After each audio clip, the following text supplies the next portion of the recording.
खबर बिजनौर से है, जहां आगजनी फायरिंग में बीजेपी विधायक और उसके बेटे के खिलाफ रिपोर्ट दर्ज की गई है। सड़क बनाने वाली कंपनी के प्लांट पर आगजनी और फायरिंग में धामपुर विधायक अशोक राणा और उसके बेटे प्रियंकर राणा एफआईआर दर्ज की गई है। पुलिस ने दोनों आरोपियों को गिरफ्तार कर आरोपियों के पास से 2 लाइसेंस रिवॉल्वर, 2 एक्शन गन और 38 कारतूस स्कॉर्पियो बरामद हुए हैं। आपको बता दें, यह मामला शिवाकाल थाने में दर्ज किया गया है। 30 अप्रैल की रात्रि को लगभग 2 बजे शिवाला कला थाना पुलिस को सूचना प्राप्त हुई कि कुछ बदमाशों द्वारा एक प्लांट में फायरिंग की गई है तथा कुछ गाड़ियों को क्षतिग्रस्त किया गया है। इस सूचना को अत्यंत गंभीरता से लेते हुए शिवाला कला पुलिस मौके पर पहुंची, सूचना को अटेंड किया गया तथा चेकिंग तथा काउंटिंग ऑपरेशन शुरू किया गया। इस संबंध में रविंदर पुंडी, जो कि जीएसआर इंफ्राटेक में कार्य करते हैं, उनके द्वारा एक रिटन तहरीर थाने पर दी गई, जिसमें उन्होंने कहा है कि रात्रि को 15-20 लोग उनके प्लांट पर आए, उन्होंने फायरिंग की तथा गाड़ियों को क्षतिग्रस्त किया गया। इसके पीछे उन्होंने धामपुर विधायक और उनके लड़के का हाथ बताया। इस रिटन तहरीर में तत्काल सुसंगत धाराओं में अभियोग दर्ज किया गया। पुलिस ने तुरंत कार्रवाई करते हुए 2 व्यक्ति, जिनके नाम संदीप और नरदेव हैं, उनको शिवाला कला पुलिस ने अरेस्ट किया। उनके पास से स्कॉर्पियो गाड़ी बरामद की गई तथा साथ ही साथ 4 हथियार, जिसमें 2 रिवॉल्वर, 2 पंप एक्शन गन शामिल हैं, उनको भी सीज किया। बिजनौर के नजीबाबाद में पति ने पत्नी की धारदार हथियार से काटकर हत्या कर मौके से फरार हो गया।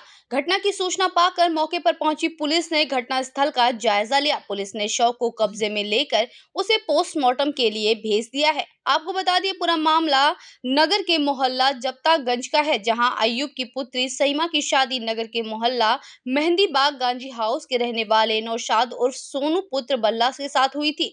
मृतक की मां का आरोप है कि लड़की का पति उसकी लड़की को काफी परेशान करता था, उसके साथ मारपीट करता था, गाड़ी व पैसा की मांग करता था। बीती रात लगभग रात्रि 3 बजे मोहल्ला जप्तागंज में घर पर सब सो रहे थे।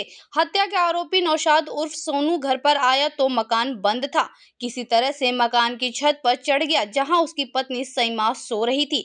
आरोपी पति ने धारदार हथियार से पत्नी की हत्या कर मौके से फरार हो गया। वहीं सीओ नजीबाबाद देश दीपक ने जानकारी देते हुए बताया कि हत्या के आरोपी दहेज के लिए बीवी को परेशान करता था। किसी बात को लेकर पति पत्नी में विवाद हुआ और हत्या हो गई। हत्या के आरोपी पर दहेज व हत्या का मुकदमा दर्ज कर उसकी गिरफ्तारी के प्रयास किए जा रहे हैं।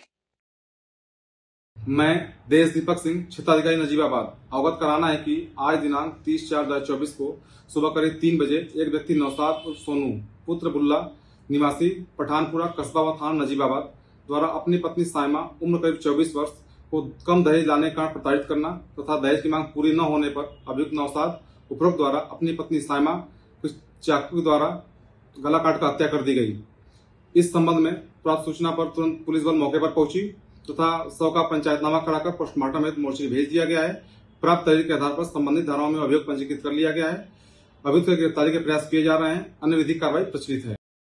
कोविशील्ड कोविड वैक्सीन के लगाने के बाद हार्ट अटैक व अन्य गंभीर बीमारियों के रिपोर्ट सामने आते ही विपक्ष के नेताओं ने सरकार पर हमला तेज कर दिया है। इसी क्रम में वाराणसी में कैंप कार्यालय में कांग्रेस के प्रदेश अध्यक्ष व वाराणसी लोकसभा सीट के प्रत्याशी अजय राय ने पत्रकार वार्ता कर कहा कि प्रदेश के प्रधानमंत्री चंदा दो धंधा को नीति के तहत पूरे देश के नागरिकों के जान को जोखिम में डाल दिया है। पीएम मोदी ने 52 करोड़ के चंदा लेने के बदले कोविशील्ड बनाने वाली कंपनी को वैक्सीन बनाने की इजाजत दी और पूरे प्रदेशवासियों को उसे वैक्सीन लगाने के लिए भी मजबूर किया है। इस देश के हमारे साथियों के साथ, हमारे देश के जो हमारे नागरिक हैं, इनके साथ उन्होंने जान का खिलवाड़ किया और उन्होंने जो कोविशील्ड की जो वैक्सीन लगी है वो पूरी तरीके से कल लंदन हाई कोर्ट में जो कंपनी ने दाखिल किया है, उसने ये सीधे सीधे कहा है कि उस वैक्सीन से हार्ट अटैक हो सकता है, ब्रेन हेमरेज हो सकता है और भी कई बीमारियां, हिप रिप्लेसमेंट से कई बीमारियां हो सकती हैं। और इसमें मेरे देश के लोग, हमारे परिवार के लोग जो आज हजारों लाखों की संख्या में, जहाँ तक मेरी जानकारी है कि बहुत बड़ी संख्या, करोड़ों की संख्या हो सकती है, जो हार्ट अटैक, ब्रेन हेमरेज और तमाम ऐसे रोगों से, तमाम ऐसे अटैक से बेचारे आज वो काल कवलित होकर चले गए। उनका मंगलसूत्र, उनकी बीबी का और उनका सिंदूर मिट गया।